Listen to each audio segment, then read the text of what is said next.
अवसर पर मैं सुश्री स्मृति ईरानी जी, माननीय महिला एवं बाल कल्याण मंत्री जी को स्वागत संबोधन हेतु अनुरोध करता हूं। संयुक्त राष्ट्र खाद्य एवं कृषि संगठन की 75वीं वर्षगांठ के अवसर पर स्मारक सिक्का राष्ट्र को समर्पित करने के उद्देश्य से आज अपना शुभाशीष देते हमारे परम आदरणीय प्रधानमंत्री जी, मंत्रिमंडल के सभी सम्मानित मंत्रीगण, देवियों और सज्जनों, राष्ट्र भर से इस कार्यक्रम से जुड़े आज हर नागरिक का ये गौरव है कि कृषि हित एवं लोक कल्याण को केंद्र बिंदु बनाकर जहां प्रधानमंत्री जी ने साल 2014 से ही कृषि उत्पादकता को बढ़ाने पर लगातार बल दिया, वहीं दूसरी ओर असंख्य महिलाओं एवं बच्चों को सुपोषित करने के संकल्प के साथ साल 2017 में पोषण अभियान की नींव रखी। परिणाम स्वरूप आज पोषण अभियान के अंतर्गत देश में 8 करोड़ माताओं एवं बच्चों को लाभ पहुंचाया जा रहा है।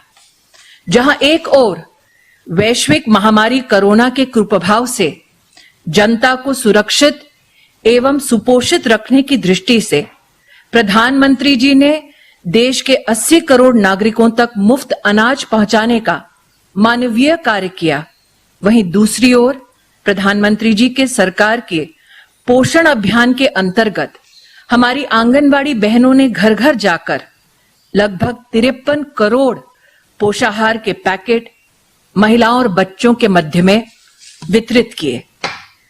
परंतु प्रधानमंत्री जी का बार बार हम सब से ये उल्लेख रहा है कि हम सब अपने आप को मात्र इन प्रयासों तक सीमित ना रखें, बल्कि हर दिन लोक कल्याण की भावना से नए समाधानों को तलाशें। इसी मंशा के साथ प्रधानमंत्री जी ने अपने एक वक्तव्य में कहा था कि भारत को सुपोषित करना है तो ग्रीन रेवोल्यूशन से एवरग्रीन रेवोल्यूशन की ओर भारत को ले जाना होगा। प्रधानमंत्री जी के यही शब्द हम सब के लिए प्रेरणा बने और हम सब ने मिलकर भारतीय पोषण कृषि कोष को विकसित करने का प्रयास शुरू किया। कृषि मंत्रालय के सहयोग के साथ हमारा ध्येय है कि देश में एक ऐसा पोषण एटलस बने जो न सिर्फ डिजिटल इंडिया के सानिध्य को स्वीकारे, बल्कि साथ ही भारत की परंपरागत कृषि व्यवस्थाओं से लैस न्यूट्रिशन रिसर्च और न्यूट्रिशनल बिहेवियर को भी प्रोत्साहित करे। आज विश्व खाद्य दिवस के अवसर पर माननीय प्रधानमंत्री जी के करकमलों से 17 जैव संवर्धित किस्मों को भी राष्ट्र के प्रति समर्पित किया जाएगा। सुपोषित भारत के पथ पर अग्रसर देश के लिए ये एक यादगार क्षण है।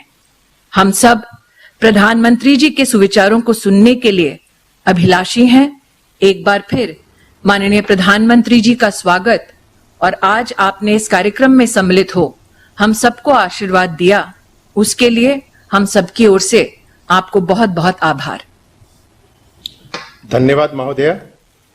मैं अब श्री नरेंद्र सिंह तोमर जी, माननीय कृषि एवं किसान कल्याण मंत्री जी से अनुरोध करता हूं कि वे कृपया हम सबको संबोधन करें।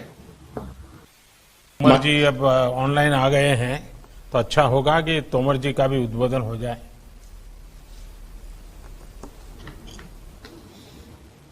मैं माननीय कृषि मंत्री से अनुरोध करना चाहूंगा कि हम सबको संबोधन करें। माननीय कृषि मंत्री जी।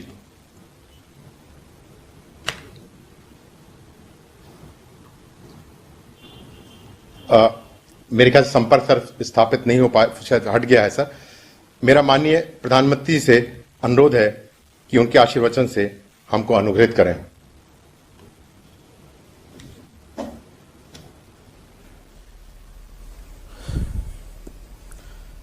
केंद्रीय मंत्रिमंडल के मेरे सहयोगी श्रीमान नरेंद्र सिंह जी तोमर,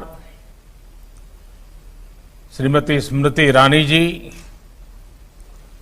भाई पुरुषोत्तम रूपाला जी, कैलाश चौधरी जी, श्रीमती देवाश्री चौधरी जी, फूड एंड एग्रीकल्चर ऑर्गेनाइजेशन के प्रतिनिधिगण, अन्य महानुभाव और मेरे प्यारे भाइयों और बहनों,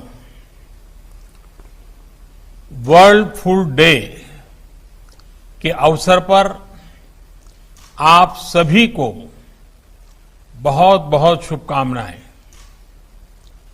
दुनिया भर में जो लोग कुपोषण को दूर करने के लिए लगातार काम कर रहे हैं, मैं उन सभी को भी बहुत बहुत बधाई देता हूं। भारत के हमारे किसान साथी, हमारे अन्नदाता, हमारे कृषि वैज्ञानिक, हमारे आंगनवाड़ी और आशा कार्यकर्ता कुपोषण के खिलाफ आंदोलन का एक बहुत बड़ा हमारा मजबूत किला है, मजबूत आधार है। इन्होंने अपने परिश्रम से जहां भारत का अन्न भंडार भर रखा है, वहीं दूर सुदूर गरीब से गरीब तक पहुंचने में सरकार की बहुत मदद की है। इन सभी के प्रयासों से ही भारत कोरोना के इस संकट काल में भी कुपोषण के खिलाफ मजबूत लड़ाई लड़ रहा है। साथियों, आज फूड एंड एग्रीकल्चर ऑर्गेनाइजेशन के लिए भी एक महत्व का दिन है। आज इस महत्वपूर्ण संगठन के 75 वर्ष पूरे हुए हैं। इन वर्षों में भारत सहित पूरी दुनिया में एफएओ ने कृषि उत्पादन बढ़ाने, भूखमरी मिटाने और पोषण बढ़ाने में बहुत बड़ी भूमिका निभाई है। आज जो 75 रुपये का विशेष सिक्का जारी किया गया है, वो भारत की 130 करोड़ से अधिक जनता जनार्दन की तरफ से आपकी सेवा भावना का सम्मान है। एफएओ के वर्ल्ड फूड प्रोग्राम को इस वर्ष का नोबेल शांति पुरस्कार मिलना भी एक बहुत महत्वपूर्ण सीमा चिन्ह है और भारत को खुशी है कि इसमें भी भारत की साझेदारी और भारत का जुड़ाव बहुत ही ऐतिहासिक रहा है। हम सब जानते हैं, डॉक्टर विनय रंजन सेन जब एफएओ के डायरेक्टर जनरल थे, तब उनके नेतृत्व में ही वर्ल्ड फूड प्रोग्राम शुरू किया गया था। डॉक्टर सेन ने अकाल और भूखमरी का दर्द बहुत करीब से महसूस किया था। पॉलिसी मेकर बनने के बाद उन्होंने जिस व्यापकता के साथ काम किया, वो आज भी पूरी दुनिया के काम आ रहा है। वो जो बीज बोया गया था, आज उसकी यात्रा नोबेल प्राइज तक पहुंची है। साथियों, एफएओ ने बीते दशकों में कुपोषण के खिलाफ भारत की लड़ाई को भी बहुत नजदीक से देखा है।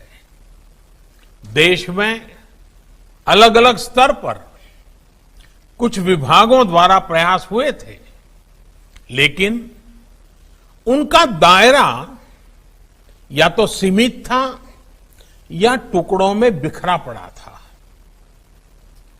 हम जानते हैं, छोटी आयु में गर्भधारण करना, शिक्षा की कमी, जानकारी का अभाव, शुद्ध पानी की पर्याप्त सुविधा न होना, स्वच्छता की कमी, ऐसी अनेक वजहों से हमें वो अपेक्षित परिणाम नहीं मिल पाए थे जो कुपोषण के खिलाफ की लड़ाई में मिलने चाहिए थे।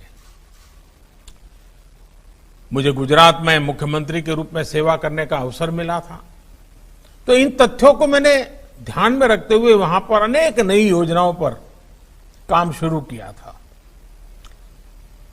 आखिर दिक्कत कहां है? नतीजे क्यों नहीं मिल रहे हैं और नतीजे कैसे मिलेंगे? इसका एक लंबा अनुभव मुझे गुजरात में मिला। उन अनुभवों को लेकर जब 2014 में मुझे देश की सेवा करने का मौका मिला, तो मैंने नए सिरे से पूरे देश के अंदर कुछ प्रयासों को प्रारंभ किया। हम इंटीग्रेटेड अप्रोच लेकर के आगे बढ़े, होलिस्टिक अप्रोच लेकर के आगे बढ़े। तमाम साइलोज को समाप्त करके हमने एक मल्टी डायमेंशनल, बहुआयामी रणनीति पर काम शुरू किया। एक तरफ नेशनल न्यूट्रिशन मिशन शुरू हुआ, तो दूसरी तरफ हर उस फैक्टर पर काम किया गया जो कुपोषण बढ़ाने का कारण था। बहुत बड़े स्तर पर परिवार और समाज के व्यवहार में परिवर्तन के लिए भी काम किया। स्वच्छ भारत मिशन के तहत भारत में 11 करोड़ से ज्यादा शौचालय बने। दूर दराज वाले इलाकों में शौचालय बनने से जहां स्वच्छता आई, वहीं डायरिया जैसी अनेक बीमारियों में भी कमी देखने को मिली। इसी तरह मिशन इंद्रधनुष के तहत गर्भवती माताओं और बच्चों के टीकाकरण का दायरा भी तेजी से बढ़ाया गया। इसमें भारत में ही तैयार रोटा वायरस, इस रोटा वायरस जैसे नए टीके भी जोड़े गए। गर्भावस्था और नवजात शिशु के पहले 1000 दिनों को ध्यान में रखते हुए मां और बच्चे दोनों के न्यूट्रिशन और केयर के लिए, उसके लिए भी एक बड़ा अभियान शुरू किया गया। जल जीवन मिशन के तहत गांव के हर घर तक पाइप से पीने का पानी पहुंचाने के लिए तेजी से काम चल रहा है। आज देश की गरीब बहनों बेटियों को 1 रुपये में सैनिटेशन पैड्स उपलब्ध कराए जा रहे हैं। इन सब प्रयासों का एक असर ये भी है कि देश में पहली बार पढ़ाई के लिए बेटियों का ग्रॉस एनरोलमेंट रेशियो बेटों से भी ज्यादा हो गया है। बेटियों की शादी की उचित उम्र क्या हो, ये तय करने के लिए भी जरूरी चर्चा चल रही है। मुझे देश भर की ऐसी जागरूक बेटियों की तरफ से चिट्ठियां भी आती हैं कि जल्दी से इसका निर्णय करो, कमेटी का रिपोर्ट अभी तक क्यों आया नहीं। मैं उन सभी बेटियों को आश्वासन देता हूं कि बहुत ही जल्द रिपोर्ट आते ही उस पर सरकार अपनी कार्यवाही करेगा। साथियों, कुपोषण से निपटने के लिए एक और महत्वपूर्ण दिशा में काम हो रहा है। अब देश में ऐसी फसलों को बढ़ावा दिया जा रहा है जिसमें पौष्टिक पदार्थ जैसे प्रोटीन, आयरन, जिंक इत्यादि ज्यादा होते हैं। मोटे अनाज, मिलेट्स जैसे रागी, ज्वार, बाजरा, कोडो, जोंगोरा, बार्ली, कोटकी, इन जैसे अनाज की पैदावार बढ़े, लोग अपने भोजन में इन्हें शामिल करें, इस और प्रयास बढ़ाए जा रहे हैं। मैं आज एफएओ को विशेष धन्यवाद देता हूं कि उसने वर्ष 2023 को इंटरनेशनल ईयर ऑफ मिलेट्स घोषित करके भारत के प्रस्ताव को पूरा समर्थन दिया है। साथियों, भारत ने जब अंतर्राष्ट्रीय योग दिवस का प्रस्ताव रखा था तो उसके पीछे भी सर्वजन हिताय सर्वजन सुखाय की ही भावना थी। जीरो बजट में होलिस्टिक वेलनेस का मंत्र भारत विश्व के सभी देशों तक पहुंचाना चाहता था। वर्ष 2023 को इंटरनेशनल ईयर ऑफ मिलेट घोषित करने के प्रस्ताव के पीछे भी हमारे दिल में वही भाव है, उसी भावना को लेकर के हम आए हैं। इससे भारत ही नहीं, विश्व भर को दो बड़े फायदे होंगे। एक तो पौष्टिक आहार प्रोत्साहित होंगे, उनकी उपलब्धता और बढ़ेगी, और दूसरा, जो छोटे किसान होते हैं, जिनके पास कम जमीन होती है, सिंचाई के साधन नहीं होते हैं, बारिश पर निर्भर होते हैं, ऐसे छोटे छोटे किसान, उनको बहुत लाभ होगा। ये छोटे और मंझोले किसान ज्यादातर अपनी जमीन पर मोटे अनाज ही उगाते हैं।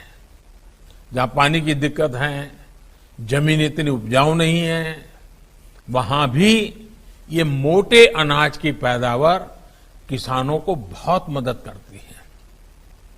यानी इंटरनेशनल ईयर ऑफ मिलेट्स का प्रस्ताव पोषण और छोटे किसानों की आय दोनों से जुड़ा हुआ है।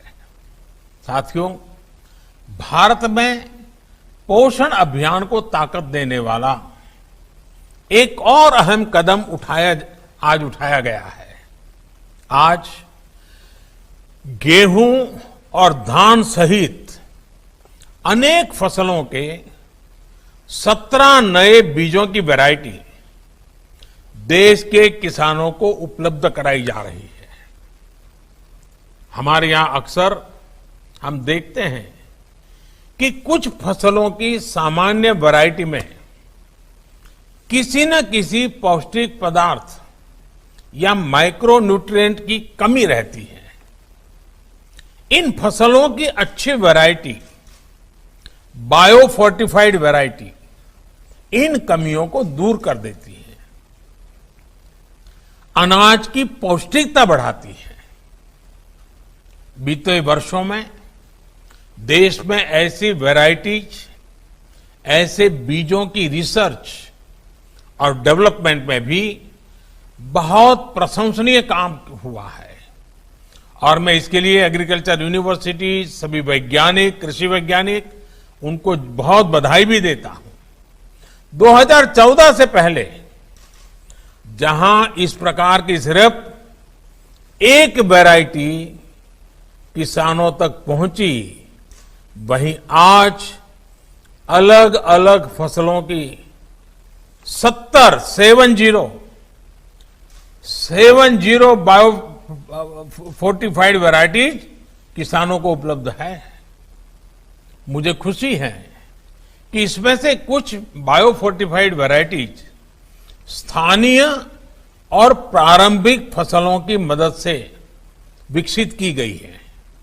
साथियों, बीते कुछ महीनों में पूरे विश्व में कोरोना संकट के दौरान भूखमरी, कुपोषण को लेकर अनेक तरह की चर्चाएं हो रही हैं।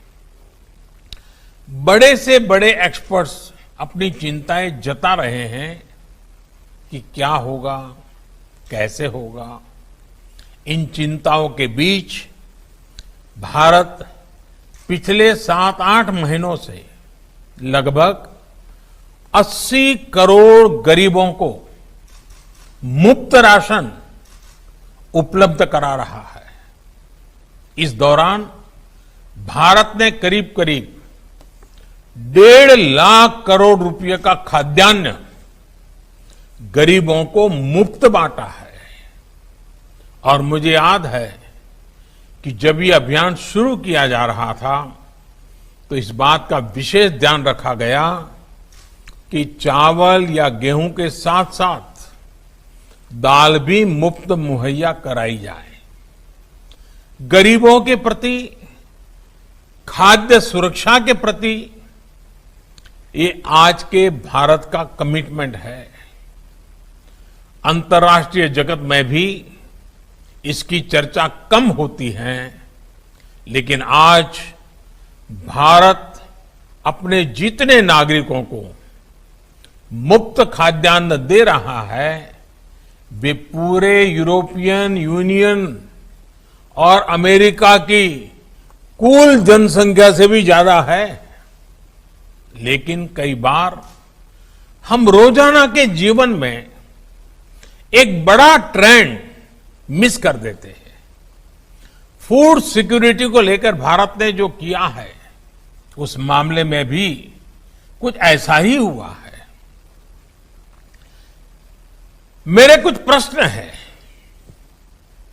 जिससे जो हमारे इंटरनेशनल एक्सपर्ट्स हैं उन्हें एहसास होगा कि भारत ने इस दिशा में क्या हासिल किया है। क्या आप ये जानते हैं कि साल 2014 तक सिर्फ 11 राज्यों में फूड सिक्योरिटी एक्ट लागू था और उसके बाद ही ये पूरे देश में प्रभावी तरीके से लागू हो पाया। क्या आप जानते हैं कि कोरोना के कारण जहां पूरी दुनिया संघर्ष कर रही है, वहीं भारत के किसानों ने इस बार पिछले साल के प्रोडक्शन के रिकॉर्ड को भी तोड़ दिया।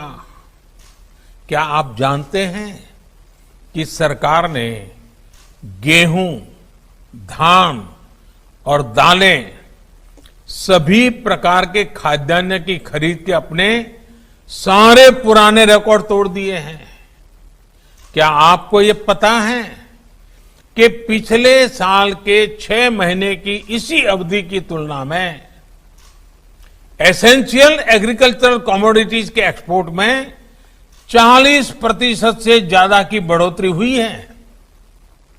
क्या आपको पता है कि देश के 28 राज्यों और केंद्र शासित प्रदेशों में खाद्य सुरक्षा को सुनिश्चित करने वाला one nation one ration card system लागू हो चुका है। साथियों, आज भारत में निरंतर ऐसे रिफॉर्म्स किए जा रहे हैं जो ग्लोबल फूड सिक्योरिटी के प्रति भारत के कमिटमेंट को दिखाते हैं। खेती और किसान को सशक्त करने से वहां से लेकर के भारत के पब्लिक डिस्ट्रीब्यूशन सिस्टम तक में एक के बाद एक सुधार किए जा रहे हैं। हाल में जो 3 बड़े कृषि सुधार हुए हैं वो देश के एग्रीकल्चर सेक्टर का विस्तार करने में, किसानों की आय बढ़ाने में बहुत महत्वपूर्ण कदम है। साथियों, हमारे यहां एपीएमसी की एक व्यवस्था सालों से चल रही है जिसकी अपनी एक पहचान है, उनकी अपनी एक ताकत भी है। बीते 6 साल में देश की इन कृषि मंडियों में बेहतर इंफ्रास्ट्रक्चर तैयार करने के लिए 2,500 करोड़ रुपए से अधिक का निवेश किया जा चुका है। इन मंडियों में आईटी इंफ्रास्ट्रक्चर तैयार करने के लिए भी सैकड़ों करोड़ रुपए खर्च किए गए हैं। इन मंडियों को इनाम यानी नेशनल एग्रीकल्चर मार्केट से भी जोड़ा जा रहा है। एपीएमसी कानून में जो संशोधन किया गया है उनका लक्ष्य इन एपीएमसी को अधिक कॉम्पिटिटिव बनाने का है। किसानों को लागत का 1.5 गुना दाम एमएसपी के रूप में मिले, इसके लिए भी अनेक कदम उठाए गए हैं। साथियों, एमएसपी और सरकारी खरीद देश की फूड सिक्योरिटी का अहम हिस्सा है। इसलिए इसका वैज्ञानिक तरीके से अच्छी व्यवस्था के साथ अच्छा सा अच्छा प्रबंधन भी हो और ये आगे भी जारी रहे, ये बहुत आवश्यक है और हम इसके लिए प्रतिबद्ध हैं। नए विकल्पों से ये जरूर होगा कि देश के जो छोटे किसान मंडियों तक पहुंच ना होने के कारण पहले मजबूरी में बिचौलियों को अपनी उपज बेचने देते थे। अब बाजार स्वयं छोटे छोटे किसानों के दरवाजे तक पहुंचेगा। इससे किसान को ज्यादा दाम तो मिलेंगे ही, बिचौलियों के हटने से किसानों की भी राहत मिलेगी और आम खरीदारों को भी, सामान्य कंज्यूमर को भी लाभ होगा। यही नहीं, जो हमारे युवा हैं वो एग्रो स्टार्टअप्स के रूप में किसानों के लिए आधुनिक व्यवस्थाएं बनाए, इसके लिए भी नए रास्ते खुलेंगे। साथियों, छोटे किसानों को ताकत देने के लिए फार्मर प्रोड्यूसर ऑर्गेनाइजेशंस यानी एफपीओज का एक बड़ा नेटवर्क देश भर में तैयार किया जा रहा है। देश में 10,000 ऐसे कृषि उत्पादक संघ बनाने का काम तेजी से चल रहा है। छोटे किसानों की ओर से संगठन भी मार्केट से के साथ मोल भाव कर सकेंगे। मैं एफपीओज छोटे किसानों का जीवन वैसे ही बदलने वाले हैं जैसे दूध या फिर चीनी के क्षेत्र में कोऑपरेटिव मूवमेंट से गांवों में महिलाओं के सेल्फ हेल्प मूवमेंट से सार्थक बदलाव आए हैं। साथियों, भारत में अनाज की बर्बादी हमेशा से बहुत बड़ी समस्या रही है। अब जब एसेंशियल कमोडिटीज एक्ट में संशोधन किया गया है, इससे स्थितियां अवश्य बदलेगी। अब गांवों में बेहतर इंफ्रास्ट्रक्चर बनाने के लिए सरकार के साथ साथ दूसरों को भी ज्यादा मौका मिलेगा। इसमें भी हमारे एफपीओज की भूमिका अहम रहने वाली है। सरकार ने हाल में 1 लाख करोड़ रुपए का इंफ्रास्ट्रक्चर फंड लॉन्च किया है।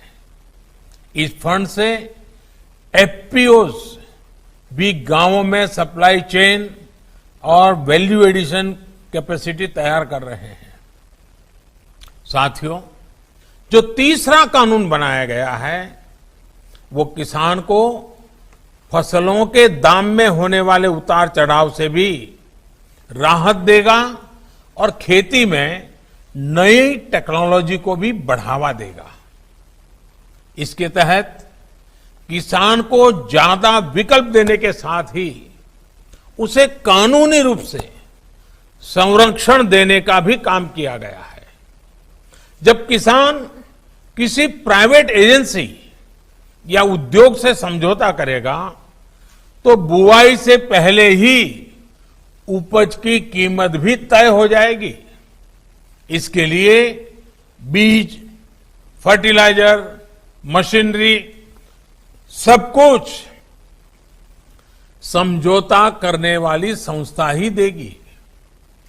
एक और महत्वपूर्ण बात, अगर किसान किसी कारण से समझौता तोड़ना चाहता है तो उसको कोई जुर्माना नहीं देना होगा। लेकिन अगर किसान से समझौता करने वाली संस्था समझौता तोड़ती है तो उसे जुर्माना भरना पड़ेगा। और हमें ये भी ध्यान रखना है कि समझौता सिर्फ उपज पर होगा। किसान की जमीन पर किसी भी प्रकार का संकट नहीं आएगा। यानी किसान को हर प्रकार की सुरक्षा इन सुधारों के माध्यम से सुनिश्चित की गई है। जब भारत का किसान सशक्त होगा, उसकी आय बढ़ेगी, तो कुपोषण के खिलाफ अभियान को भी उतना ही बल मिलेगा। मुझे विश्वास है कि भारत और एफएओ इसके बीच बढ़ता तालमेल इस अभियान को और गति देगा। मैं एक बार फिर आप सभी को, एफएओ को 75 वर्ष होने पर बहुत बहुत शुभकामनाएं देता हूं। आपकी भी प्रगति हो और विश्व का गरीब से गरीब देश, विश्व का गरीब से गरीब नागरिक रोजमर्रा की जिंदगी की इन संकटों से मुक्ति प्राप्त करें, इसी कामना से पूरी शक्ति के साथ विश्व समुदाय के साथ काम करने के हमारे संकल्प को दोहराते हुए मैं फिर एक बार बहुत